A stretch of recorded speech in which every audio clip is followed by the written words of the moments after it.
할렐루야. 오늘 2부 예배 오신 여러분 주의 이름으로 환영하고 축복합니다. 날씨가 이제 가을 날씨 분위기가 조금 나는데요, 우리 서로 보시면서 환한 웃음으로 한번 서로 인사하겠습니다. 아유, 참 귀한 분이 오셨네요. 한번 인사합시다. 네, 할렐루야. 한 분 한 분 너무 귀한 분들이시고 또 하나님께서 많이 사랑하시는 분들 이부에도 다 오신 것 같습니다. 최근에 그 신간을 보니까 끝까지 잘 사는 부부라는 그 제목의 신간이 나왔습니다. 보니까 그 내용이 그 이제 가정을 지킬 수 있는 힘이 무엇인가에 대한 내용이었습니다. 보면서 야, 참 이것이 우리의 현실을 말해주는구나. 끝까지 잘 사는 부부 쉽지 않다는 거죠. 요즘 시대에. 우리 그 한 2주 정도 전이었습니다. 한 그 선교사님으로부터 이제 메일이 왔는데, 한때는 제가 부목사 시절에 저와 함께 이제 사역을 했던 그런 그 목사님이셨어요. 물론 제가 잘 아는 분이죠. 근데 이제 그 이후에 선교사로 떠나게 되셨는데, 오랜만에 이제 메일이 왔는데 굉장히 사실은 충격적인 그런 내용이었습니다. 선교지에서 사모님이 다른 남자하고 이제 눈이 이제 맞아가지고 뭐 그렇게 된 거예요. 그 가정이 참 깨어지는 그런 정말 가슴 아픈 절절한 그런 그 심정을 이렇게 써서 기도 부탁하면서 이제 보내왔습니다. 굉장히 충격받았어요. 사실은요. 그 사모님도 제가 아는 분인데, 무엇이 문제일까 이런 생각을 해보았습니다. 여러분, 무엇이 문제겠습니까? 물론 제가 뭐 그 정황을 다 알지를 못하기 때문에 말하기가 조심스럽습니다만 참 가슴 아픈 일이죠. 요즘은 사단이 공격하는데 사람을 가리지 않습니다. 요즘은 또 우리 사회에서 지금 큰 이슈가 되고 있는 그 여중생, 그 딸 아이, 우리 그 중학생 딸 아이의 친구를 집으로 데려오게 해서 또 살해하는 참 기가 막힌 일, 또 우리는 보고 있습니다. 참 기가 막히죠. 여러분, 우리 인생에서 이렇게 가정에서 또 학교에서 직장에서 또 사업장에서 또 심지어 이런 선교지에서까지도 생겨나는 이런 문제들, 이 문제들의 핵심에는 뭐가 있겠습니까? 도대체 무엇이 문제겠습니까? 이런 그 인생의 문제 앞에서 근본적으로 어떻게 이 부분을 보아야 될 것인가 하는 질문을 오늘 이 바리새인들이 사실 던지고 있습니다. 참 어려운 질문이죠. 예수님께서 이제 예루살렘 입성하시고 이제 십자가를 지실 날이 며칠 남지 않은 시점에서 끊임없이 이제 예루살렘 성전에서 이제 일어나는 일들입니다. 우리가 옆전에 보았습니다만 이 바리새인들이 세금 납세 문제를 가지고 예수님을 또 이제 공격하죠. 가이사에게 세금을 바치는 것이 옳습니까? 옳지 않습니까? 참 교묘한 질문을 던졌고, 거기서 이제 그들이 예수님의 그 분별의 이야기를 듣고 이제 아무 말 못하고 돌아섰죠. 그렇지만 이번에는 우리 지난주에 봤으면 사두개인들이 이제 와가지고 또 부활의 문제를 가지고 와가지고 한 여자와 7 남자의 그 관계를 이야기하면서 또 참 어려운 질문을 던지죠. 예수님은 역시 부활에 대한 분명한 하나님 나라의 이야기를 선포하시면서 그들이 그 가르치면 놀랐던 장면이 우리 지난주였습니다. 근데 오늘 우리 34절을 보게 되면 그런 구절이 나와요. 예수께서 이제 이 사두개인들이 대답을 할 수 없게 하셨다함을 바리새인들이 듣고 또 모입니다. 하여튼 바리새인들이 와가지고 한번 또 시험하고 넘어뜨리려고 하고, 또 안 되면 또 사두개인들이 오고, 또 안 되면 또 바리새인들이 오고, 계속적으로 지금 예수님을 어떻게 해서라도 지금 올무에 걸려서 넘어지게 하고 제거하려고 하는 끊임없는 시도가 이제 계속되고 있는 부분이죠. 이제 오늘은 이제 사두개인들이 그렇게 했다는 걸 듣고 이제 바리새인들이 또 다시 모여갖고 이제 또 머리를 맞댑니다. 야, 이거 어떻게 할 수 있을까? 그때 이제 한 율법사가 이제 좋은 아마 아이디어를 낸 것 같습니다. 그 중에 한 율법사가, 이 율법사는 바리새파 중에 이제 한 사람입니다. 바리새인이죠. 율법사가 예수를 역시 시험할 기가 막힌 아이디어를 가집니다. 이 율법사는 율법에 정통한 사람입니다. 말하자면 율법 전문가예요. 그래서 율법을 해석하고 가르치는 그런 역할을 하는 그 전문가. 우리 예를 들어서 우리 사회를 보면 뭐 법조인들, 법의 전문가들이지 않습니까? 이제 그런 것처럼 이 유대 법의 전문가였습니다. 이 전문가가 역시 이제 그가 가장 잘 아는 전문 분야를 가지고 예수님에게 이렇게 묻습니다. 선생님, 율법 중에서 어느 계명이 큽니까? 라고 질문을 던집니다. 당시 유대인들은요 613개의 장로의 유전이라고 그러는데 법을 가지고 있었습니다. 그러면 613개 중에서 가장 핵심이 무엇입니까? 한마디로 말해 보십시오. 딱 이런 질문을 던집니다. 뭐 별거 아닌 질문 같지만 이건 굉장히 날카롭고 굉장히 난해한 그런 질문입니다. 성경 전체를 한마디로 가장 중요한 게 뭡니까? 라고 던지는 질문이죠. 예수님께서 이런 자기는 전문가니까 입장에서 어떻게 대답하는가를 이제 테스트해서 혹시라도 대답이 조금 이상하게 나오면 바로 이제 그것이 올무가 되고 예수님을 다시 공경에 빠뜨리면서 예수님을 제거할 수 있는 이제 그런 틈을 보는 그런 질문이었습니다. 예수님께 어떻게 대답하십니까? 항상 그렇지만 예수님의 대답은 굉장히 중요합니다. 한마디 한마디 질문에 굉장히 무게가 있는데 특히 오늘 이 질문에서는 인생에 대한 실질적인 중요한 문제를 풀어나가는 답을 주세요. 그리고 실제적인 신앙의 핵심을 붙잡을 수 있는 대답을 예수님이 하십니다. 예수님의 대답은 간단했습니다. 사랑이다, 이렇게 말씀했습니다. 좀 더 구체적으로는 하나님 사랑과 이웃 사랑이다 라고 말씀했습니다. 뭐 이 부분은 우리가 신앙생활 조금 하신 분이면 뭐 하나님 사랑, 이웃 사랑 많이 이제 보셨으리라 생각되는데 단순하지만 사랑을 말씀하셨습니다. 그러면서 40절에 이렇게 말씀하죠. 이 두 계명이, 하나님 사랑과 이웃 사랑, 이 두 계명이 모든 율법과 모든 선지자들의 핵심 강령이다, 가장 중요한 모토가 되는 것이다 라고 하는 분명한 답을 주십니다. 예수님은 뭐 적당하게 말씀하지 않습니다. 아주 정확하게 분명하게 말씀을 하시죠. 여러분, 사랑, 너무 흔한 대답 같지 않습니까? 뭐 다른 좀 뭔가 좀 심한 걸 얘기하실 것 같은데 사랑. 지금 우리가 살아가는 이 시대도 요즘 뭐 전부 다 뭐 사실은 사랑 타령 아니겠습니까? 전에 같은 경우는 사랑이 뭐냐고 물으신다면 눈물의 씨앗이라고 대답하겠어요. 뭐 그런 노래도 있고, 그 다음 시대에서 뭐 요즘 이제 4050 정도 저희 시대에 가면 사랑 누가 말했나, 바보들의 이야기라고 뭐 이렇게 뭐 그런 이제 노래. 이렇게 사랑에 대해서 많은 사람들이 시대에 따라서 이야기를 합니다. 사랑이 뭘까요? 이번에 말씀드린 그 여중생을 그렇게 참 살해한 그 이영학이라는 그 범인, 이분이 보니까 이 여중생을 살해하기 얼마 전에 부인이 자살했어요.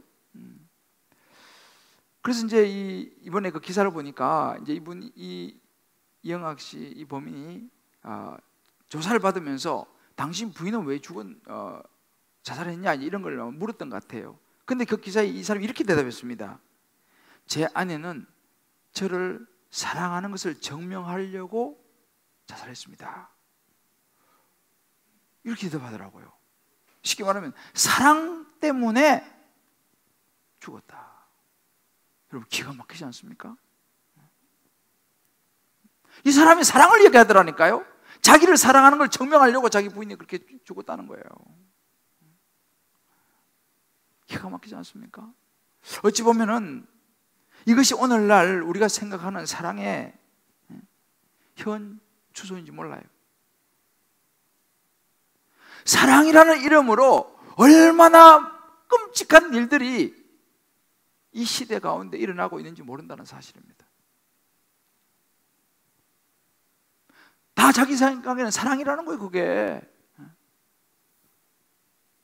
우리가 생각하는 그것, 사랑. 스스로 우리가 살아가면서 나름대로 배우고 터득하는 사랑. 여러분, 그게 사랑일까요?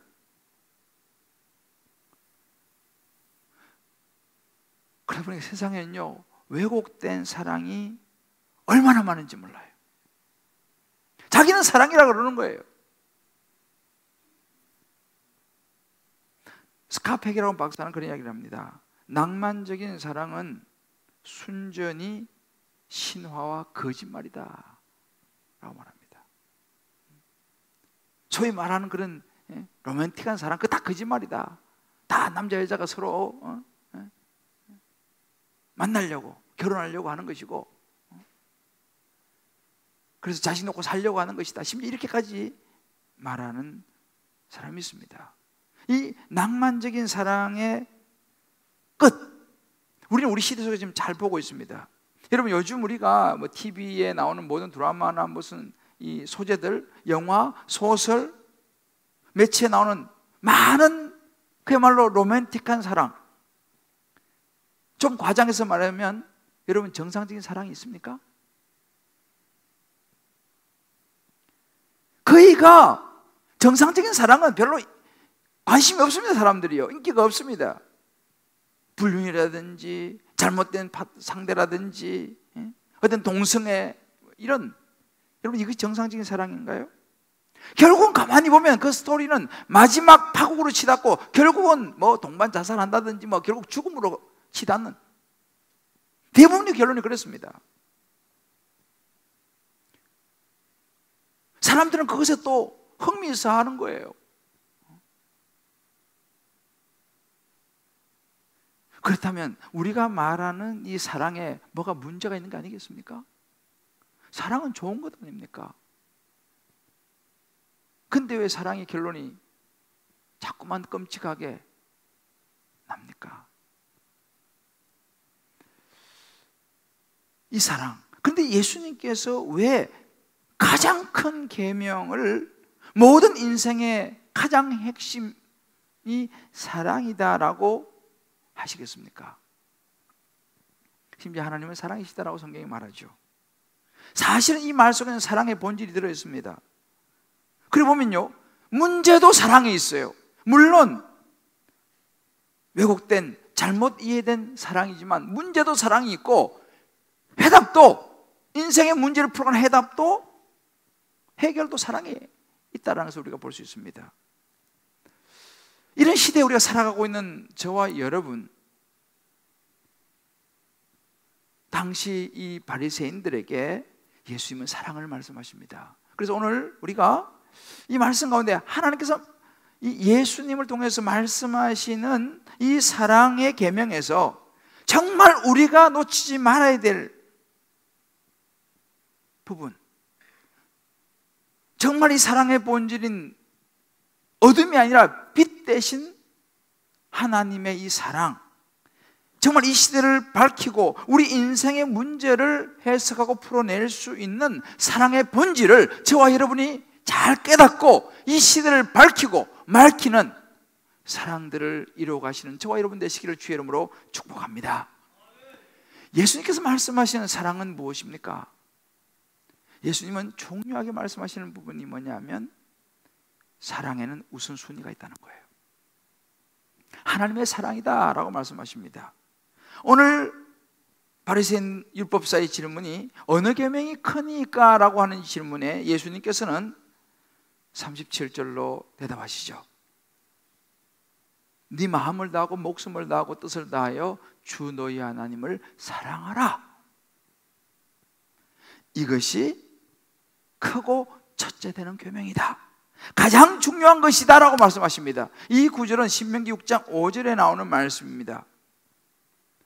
쉐마라고 하는 말 들어보실 것입니다. 이스라엘 백성들이 가장 핵심되는 말씀이 신명기 6장 4절부터 5절, 6절, 7절, 8절 그 구절이죠. 하나님 사랑.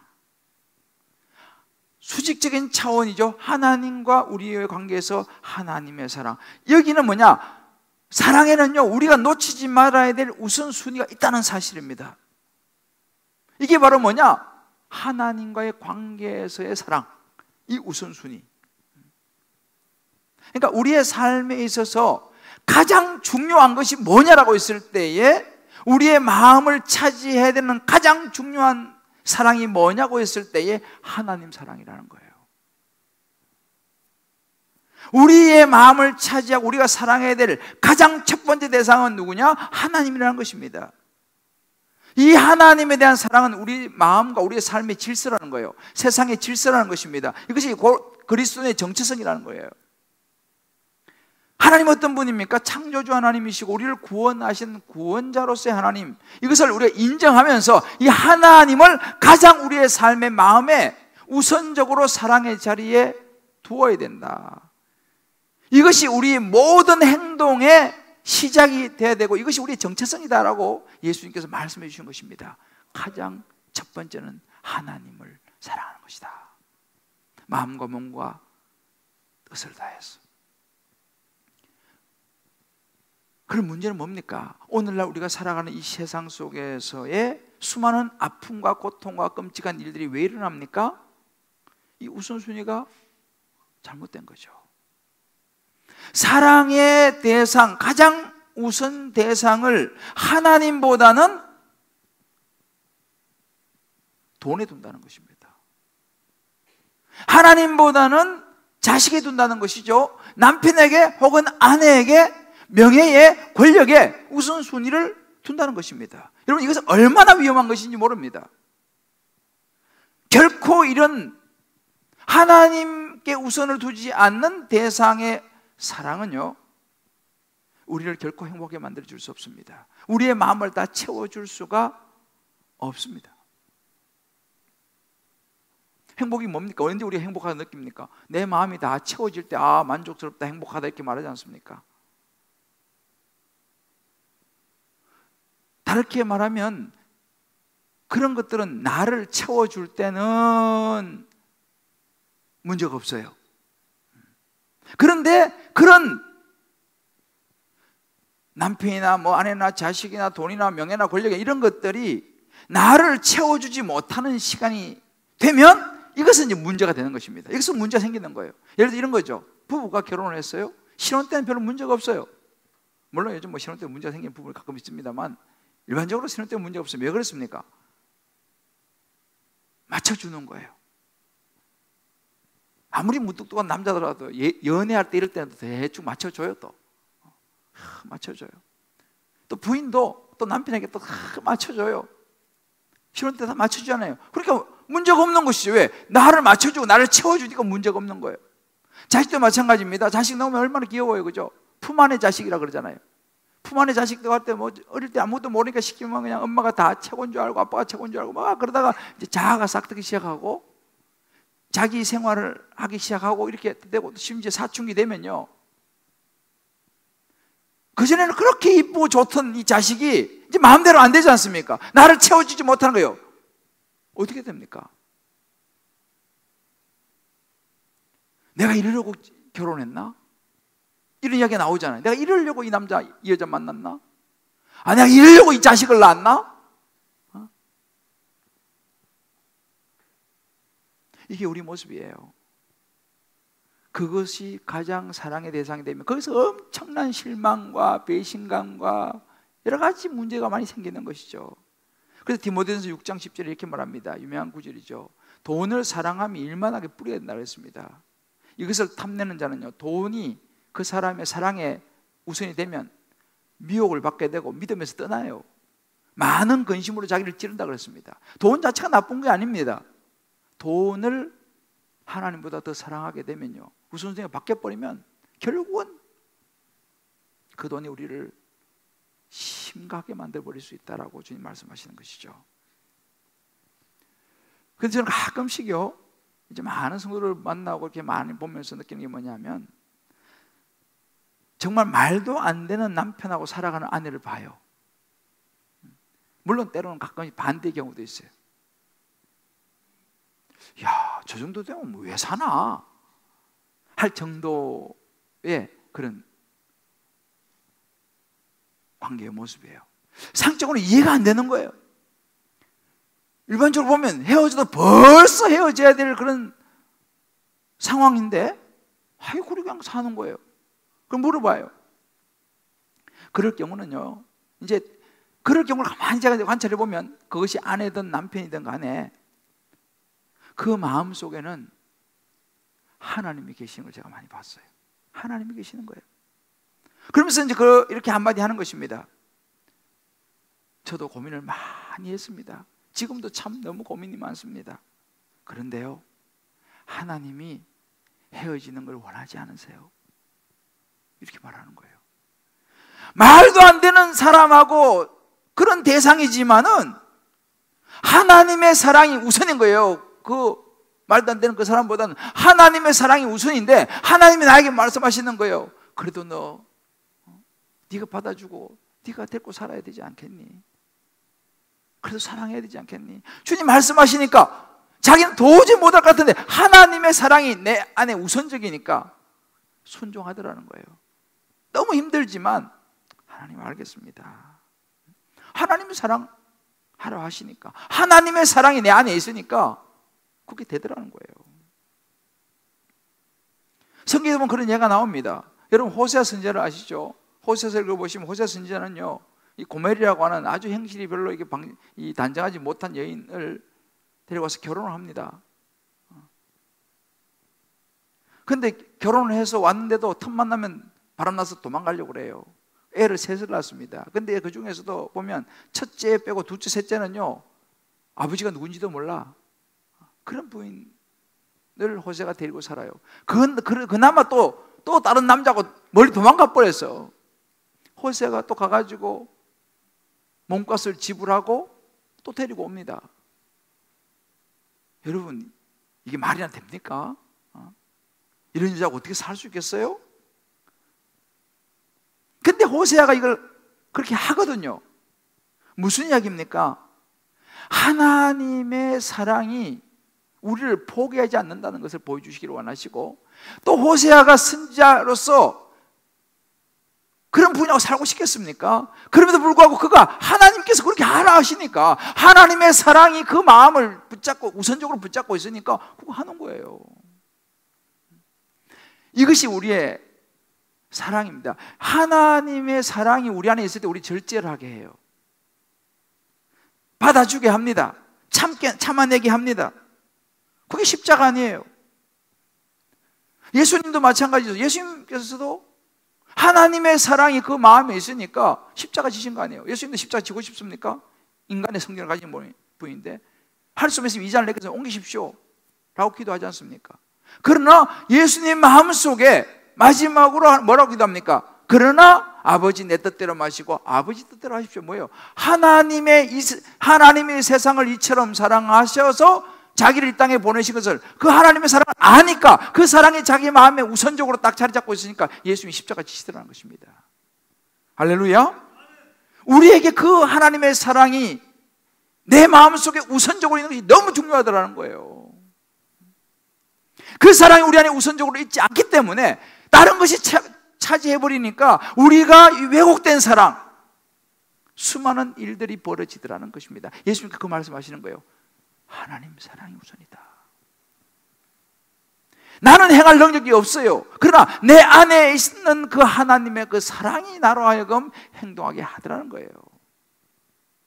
저와 여러분이 그 하나님의 사랑을 가장 우선적으로 가슴에 새기고 붙잡게 되기를 주의 이름으로 축복합니다. 이게 사랑이에요. 이게 사랑이에요. 우리 각자 한번 적용해 보세요. 내게 그런 하나님의 사랑이 있는가? 왜 하나님은 가장 큰 계명, 예수님을 통해서 하나님의 사랑이라고 하실까? 솔직히 나는 지금 하나님보다 더 사랑하는 그 무엇이 없는가? 내 마음속에. 하나님보다 더 사랑하는 그 사람하고 그 무엇이 내 안에 없는가? 한번 여러분 조용히 한번 생각해 보세요. 한번 적용해 보세요. 한번 나눠보세요. 그렇다면 그 사랑은 반드시 문제가 생길 가능성이 99%입니다. 하나님을 사랑하지 않고 하나님의 사랑이 내 삶의 우선적이 되지 않고 다른 사람을 사랑할 수 있을까요? 한번 여러분 적용해 보시고 한번 생각해 보세요. 두 번째 예수님께서 말씀하시는 사랑은 자기를 넘어선 이웃을 사랑해야 한다라고 하시는 것입니다. 자기 사랑에 치우친 이 세대에게 던지는 중요한 메시지예요. 오늘 39절에 말씀하십니다. 둘째도 그와 같으니 내 이웃을 내 자신같이 사랑하라 하셨으니, 둘째도 그와 같다는 말이 뭡니까? 둘째도 사랑이다 이 말입니다. 첫째도 사랑이지 않습니까? 둘째도 사랑이다. 어떤 사랑이냐? 내 이웃을 내 몸같이 사랑하는 거. 레위기 말씀에 예수님은 이 구약의 말씀을 그대로 가져와서 가장 핵심을 지금 짚어주시는 것이죠. 우리말은 수평적 차원의 사랑입니다. 하나님 사랑은 수직적이라면 이제 수평적 서로 관계 속에서의 사랑이죠. 이 수평적 관계 이웃 사랑은요, 정확하게 엄밀하게 보면 하나님과의 수직적인 사랑이 되면, 이 하나님과의 수직적인 사랑은요 눈에 보이지 않잖아요. 이게 표현되어지는 것이 수평적인 이웃과의 사랑으로 표현되어지는 것이 이웃 사랑입니다. 그러니까 하나님 사랑하고 이웃 사랑은 별개가 아니에요. 하나님 사랑이 있지 않으면 이웃을 사랑한다는 것은 그건 어렵다는 것입니다. 그게 예수님 대답이었어요. 이웃이 누굽니까? 우리 이웃 그러면 옆집 사람들 자꾸 생각하는데 맞아요. 옆집 사람이 이웃이죠. 그러나 엄밀하게 말하면 가장 가까이 있는 사람이 이웃입니다. 누굽니까? 우리 가장 가까이 있는 사람이 내 남편이요, 내 아내요, 내 부모요, 내 자식. 가장 가까이 있는 사람은 이 사람이 내 이웃이에요. 이 가장 가까이 있는 사람을 너가 사랑해야 된다고 말씀하십니다. 물론 주변에 있는 옆집 아저씨, 뭐 아줌마, 뭐 직장 동료, 친구 다 이웃이긴 합니다. 넓게는 우리나라 모든 백성이 이웃이죠. 열방이 모두 이웃이죠. 그런데 여러분 솔직히 말해서 이웃 사랑이라고 하면 어떤 생각이 드십니까? 이제 우리나라도요 굉장히 이제는 개인주의적으로 이제는 사회가 흘러가기 때문에 사실 이웃 사랑이라는 말은 상당히 추상적으로 들려요. 좀 교훈적으로 뭔가 좀 이론적으로 그냥 하는 소리지 이런 느낌이 자꾸 이제 오는 것입니다. 왜냐하면 개인이 발달하니까. 그래 요즘 보니까 뭐 혼밥. 처음에 나는 혼밥을 뭔 소린가 했어요. 혼자 밥 먹는 사람이라도 혼밥, 혼술, 혼자 술 먹는 사람. 요즘 또 뭐 혼남이 대세라네요. 또 혼자 사는 남자. 이제 시대가 지금 이렇게 됐습니다. 그러다 보니까 다른 사람에 관심이 없어요. 솔직히 내 한 몸 수리기도 바쁜데 무슨 뭐 이웃 생각할 겨를이 어디 있습니까? 사실 그런 부분도 있습니다. 그런데 그런 시대에 왜 하나님은 너희들 잊지 말아야 될 것이 있는데 이웃 사랑이다 라고 말씀하시겠습니까? 제가 말씀드렸죠. 이웃 사랑은요 하나님의 사랑과 직접적으로 연결되어 있기 때문에 이웃 사랑은 너무 중요한 핵심이라는 것입니다. 예수님도요 이 땅 가서 십자가 지신 거요 하나님을 사랑해서 십자가 졌지만 그것은 이웃을 사랑하기 때문에 십자가 지신 겁니다. 이 땅에 있는 많은 하나님의 백성들이 죄로 인해서 지옥 가는 걸 원하지 않기 때문에 이 땅에 오셔서 목숨을 내어주신 것이 아닙니까? 그게 이웃 사랑인 것이죠. 그러니까 주님 말씀하시는 거예요. 너 하나님 사랑한다고? 어떻게 내가 알 수 있니? 너가 이웃을 사랑하는 걸 보면 내가 알겠다 이렇게 말씀하시는 거예요. 그래서 오늘 요한일서 4장 10절 이렇게 말씀하십니다. 누구든지 하나님을 사랑하노라 하고 그 형제를 미워하면 거짓말이다 이렇게 말하는 거예요. 되게 뜨끔한 구절이 그죠? 하나님 사랑한다고 제일 많이 하는 사람이 누구예요? 나 아니요.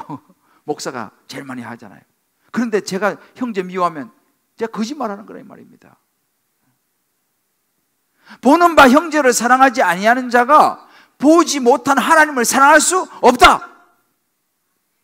이렇게 말씀하시는 거예요. 너 진짜 하나님 사랑한다고? 근데 너 주변에 있는 이웃 형제를 사랑하지 못한 너 거짓말하는 거야 라고 말씀하시는 거예요. 여러분, 최고의 사랑은 뭡니까? 목숨 내주는 거 아니에요? 목숨 내주는 것보다 큰 사랑이 어디 있습니까? 요한복음 15장 13절 이렇게 말씀하십니다. 사람이 친구를 위해서 자기 목숨을 버리면 이보다 더 큰 사랑 없다 이 말합니다. 친구입니다. 이웃이잖아요. 이웃을 위해서 목숨 버리면 이게 제일 큰 사랑이다? 주님은 그렇게 말씀하시는 거예요. 이게 이웃 사랑입니다. 이게 하나님의 사랑의 표현이라 그러죠. 근데 여러분, 오늘 우리가 살고 있는 이 시대 속에서 우리가 보고 있는 게 뭡니까? 제가 서도 언급했지만 참 가슴 아픈 이 여중생, 저도 자식이 있기 때문에 참 기가 막힌 일 아닙니까? 무엇이 이렇게 참 기가 막힌 끔찍한 일을 저지르도록 만들었겠습니까? 그 핵심이 뭐예요? 자기 중심입니다. 다른 말로 자기 사랑이죠. 그 사람은 지금 자기의 욕구를 채우기 위해서, 자기의 욕구를 해소하기 위해서 다른 사람은 어떻게 돼도 상관없다라고 말하는 자기 사랑이 너무 커버렸기 때문에 그런 끔찍한 일을 저지르고도 그렇게 그냥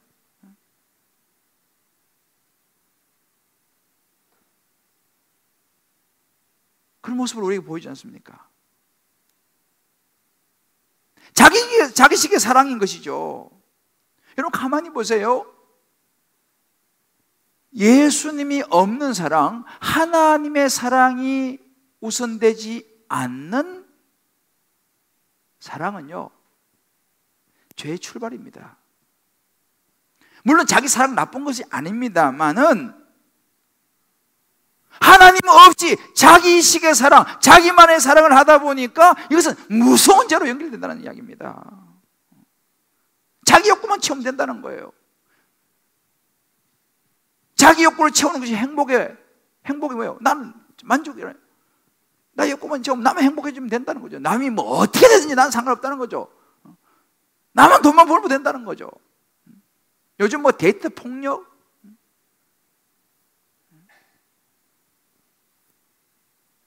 좋을 때는 막 그래 놓고는 한번 틀어지면요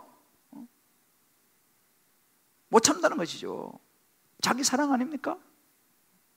수많은 왜곡된 사랑들이 이 세상을 완전히 무너뜨리고 있어요. 디모데후서 3장 2절 이렇게 말씀하십니다. 말세에 고통하는 때가 이르는데 제일 먼저 뭐냐? 사람들이 자기를 사랑하며 돈을 사랑한다고 했습니다. 첫 번째가 자기 사랑, 돈 사랑. 이게 말세의 고통의 표징이라고 말씀했어요. 여러분, 한번 생각해 보세요. 정말 우리가 사랑 언제 가능한가? 하나님과 나와의 사랑의 관계가 견고할 때, 그때 사실 사랑할 힘이 생기는 거예요. 사람이 죄인이기 때문에 그래요. 여러분, 사람이 얼마나 사실은 저 자신을 가만히 들여다봐도요, 참 우리가 죄인이에요. 우리가 부부가 살면요, 다 마음에 듭니까? 부인이 다 마음에 들고 남편이 다 마음에 듭니까? 다 만족시켜 줍니까? 어렵습니다. 자, 예를 들어 이렇게 봅시다. 다 만족시켜 준다고 칩시다. 한 남편에게 부인이 있어요. 이 부인이 남편이 원하는 대로 다 해줘. 뭐 하여튼 뭐 죽으면 죽는 신용까지 하고 남편이 모든 것을 원하는 대로 다 해줘요. 그러면 그 남편이 그 부인 떠받들고 살까요? 그렇게 잘해주는 부인인데.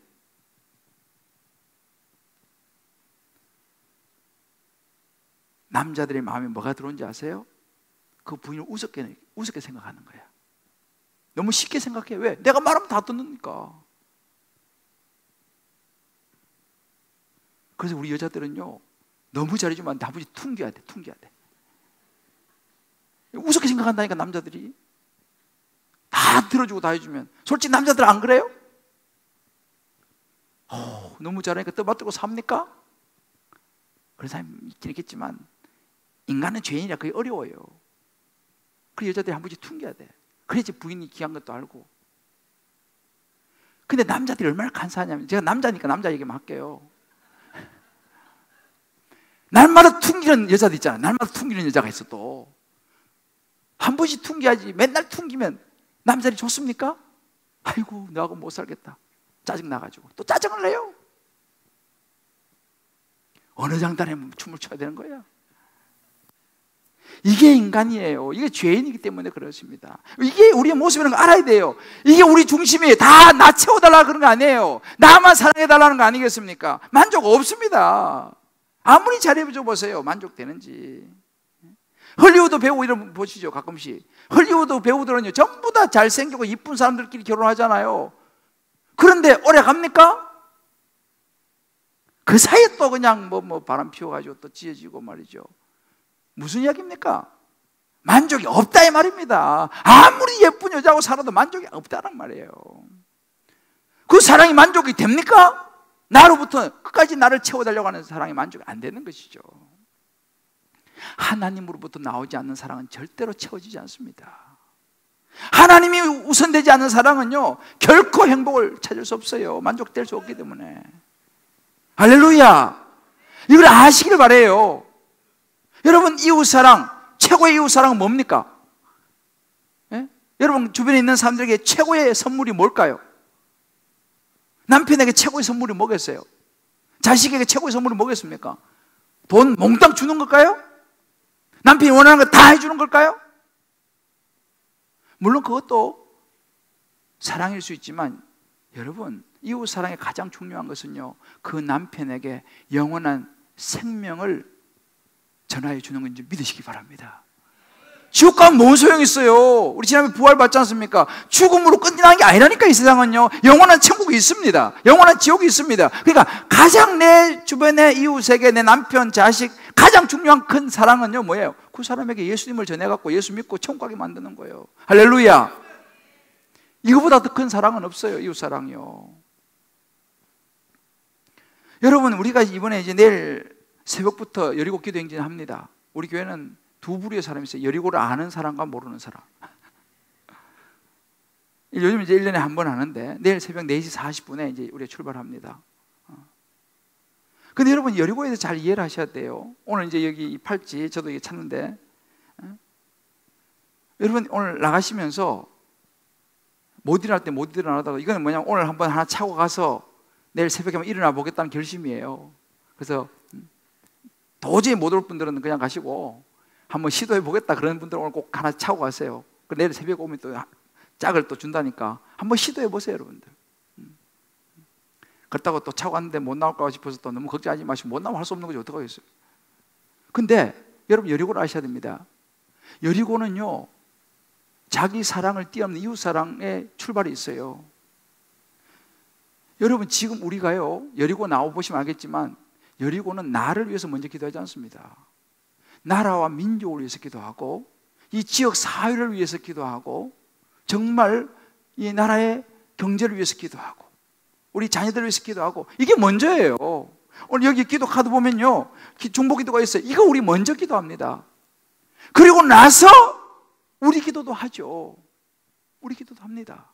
왜? 일용할 양식을 구하라 했지 않습니까? 그래서 여리고는 여러분, 여리고 나와가지고 내 여리고가 무너지고 내가 복받는 거 물론 당연하죠. 그러나 여리고는 이웃사랑의 실체라는 사실을 믿으시기를 주 여러분 축복합니다. 여러분들 평소에 기도를 많이 하신 분들은 안 하셔도 돼요. 그러나 내가 평소에 기도 잘 못한다, 그런 분들은요, 한번 시도해 보세요. 내가 일주일, 월요일부터 토요일 6일인데 한번 내가 아침에 6시 되면 딱 끝나요. 출근하는데 지장이 없어요. 와가지고 내가 나라와 민족을 위해서 새벽에 나도 한번 기도해 봐야겠다. 내가 이 지역 사회를 위해서 한번 기도해 봐야겠다. 우리나라 지금 정치를 위해서 한번 기도해 봐야겠다. 그런 분들을 오셔가지고 정말 이웃을 사랑을 실천하는 것을 기도로 보여주시기를 주 여러분 축복합니다. 할렐루야. 그 기도 우리 할 거예요. 그리고 나서 우리의 내일은 사랑하는 자를 위한 기도할 것입니다. 누구의 사랑하는 자가 누구예요? 우리 자식이죠. 우리 가족이죠. 우리 이웃이죠. 내일은 내 영혼이 잘된 같이 범사에 잘되고 강건하니 내가 강구하노라. 그 구절을 가지고 우리 축복 기도를 할 거예요. 그래서 내일은 특별히 여러분들 꼭 자녀들 하루라도 한번 데리고 나와 보세요. 그리고 자녀의 머리에 손 얹고 한번 그 기도 말씀 가지고 한번 같이 할 거거든요. 이거보다 더 큰 축복이 어디 있습니까? 이게 이웃사랑이라니까요. 한번 여러분 시도해 보십시오. 따뜻한 동행, 이웃사랑입니다. 오늘 여기 보면은 670명의 이름이 있어요. 여러분 아직도 한 명도 자기가 써낸 사람이 이름이 없으면요, 오늘이라도 한 명씩이라도 꼭 써내시기 바랍니다. 이게 이웃사랑이에요. 멀리 생각하지 마세요. 내 주변에 예수 알지 못한 사람 한 명이라도 이름을 적어놓고 계속 기도해서 그 사람이 나와갖고 복음을 한 번이라도 듣고 예수 영접하면 너무 감사하고, 영접 안 하면 뭐 또 다음에 또 하나님 기회 주실 것이라 생각하고, 그렇지만 그것이 이웃사랑인 줄 믿으시기를 주 여러분 축복합니다. 너무 거창하게 생각하지 마세요. 한번 여러분 해보세요.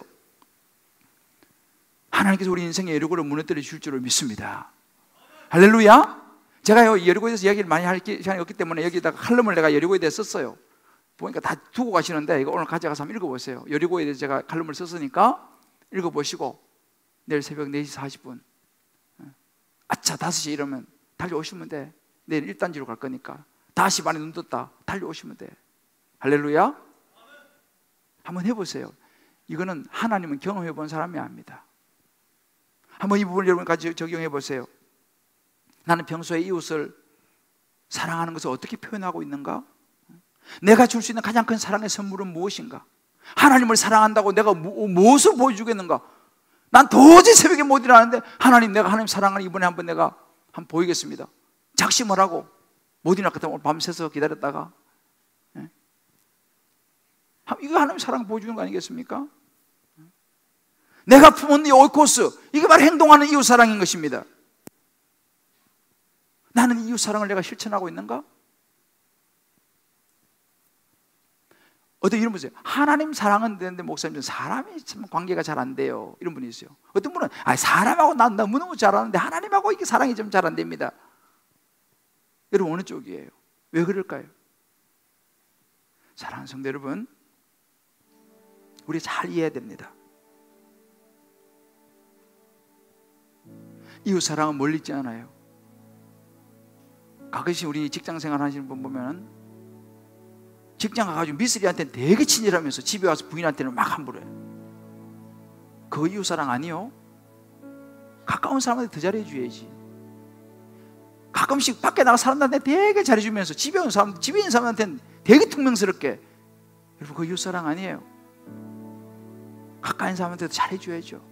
밖에 나가서도 물론 잘 친절하게 해야 되죠. 여러분 우리가 생각하는 사랑, 자기중심적인 사랑이에요? 자기식의 사랑입니다. 내가 생각하는 식의 사랑, 여러분 그거 사랑 아니에요. 하나님께서 말씀하시는 사랑은요, 하나님 중심의 사랑이에요. 질서가 있는 사랑입니다. 상대방을 배려하는 사랑입니다. 그래서 우리 사랑의 핵심에 뭐가 있는지 아세요? 행복인 거예요. 행복이 뭡니까? 너무너무 좋은 단어 행복이요. 근데 이 사단이가요, 이 행복을 아주 안 좋게 만들어버렸어요. 행복이 뭡니까? 나를 채워달라, 내만 만족하면 된다. 이러니 이 사랑이 자꾸 왜곡되는 것입니다. 이 행복이라는 것은 너무 좋은 거예요. 언제 진짜 행복할 수 있는가? 신명기 말씀, 주님 말씀에 이스라엘아 너는 행복자로다 그랬어요. 행복했다 이 말입니다. 그럼 어떻게 행복했느냐? 행복이 목적이 되면 행복이 안 됩니다. 나를 채워주시오, 내 식의 사랑, 행복이 안 됩니다. 어떻게? 하나님의 사랑, 거룩을 추구할 때에, 하나님의 사랑이 기본이 될 때에, 그 거룩이 우리 인생의 목적이 될 때에 행복은 따라오는 줄 믿으시길 바랍니다. 그때 진짜 행복해지는 거예요. 사랑은 빛입니다. 어둠이 아니에요. 요한일서 4장 보면 하나님은 사랑이시라 그랬어요. 바울은요 로마서에서 사랑은 율법의 완성이라 그랬어요. 사랑은 이렇게 귀한 것입니다. 사람들이 이걸 왜곡시켜서 그렇지. 하나님 사랑하기 때문에 참고 견뎌야 되는 사람이 있습니까? 환경이 있습니까? 고난과 고통이 있습니까? 그게 사랑이에요. 사랑은 자기를 포기하는 거예요. 십자가를 지는 게 이게 진짜 사랑입니다. 예수님이 그렇게 하셨지 않습니까? 우리를 위해서 십자가의 죽으심으로 우리를 사랑해 주셨던 이 십자가의 사랑, 이게 진짜입니다. 나는 죽고 남편을 살리는 사랑, 나는 죽고 아내를 살리고, 나는 죽고 부모와 자식을 살리는 사랑, 나는 죽고 교회를 살리는 사랑, 이게 진짜 사랑인 줄 믿으시기를 주의 이름으로 축복합니다. 이 사랑은요, 내 안에 주님을 향한 사랑이 불타올라야지 가능한 거예요. 혈루 여인이 그런 고백을 했습니다. 주의 옷자락만 만져도 내가 낫겠습니다. 주의 옷자락 만지며 주의 두 발을 씻으며 그 발에 입 맞추며 주님만 향한 사랑의 모습을 보여주는 거죠. 이 마리아라고 하는 이 여인이 하나님을 향한 사랑의 마음을 그렇게 보여주는 거예요. 그리고 자기의 왕관, 자기의 것을 내려놓는 거, 이게 진짜 사랑입니다. 우리 한번 이 막달라 마리아의 그 하나님의 품은 사랑을 생각하면서 우리 한번 같이 찬양하고 같이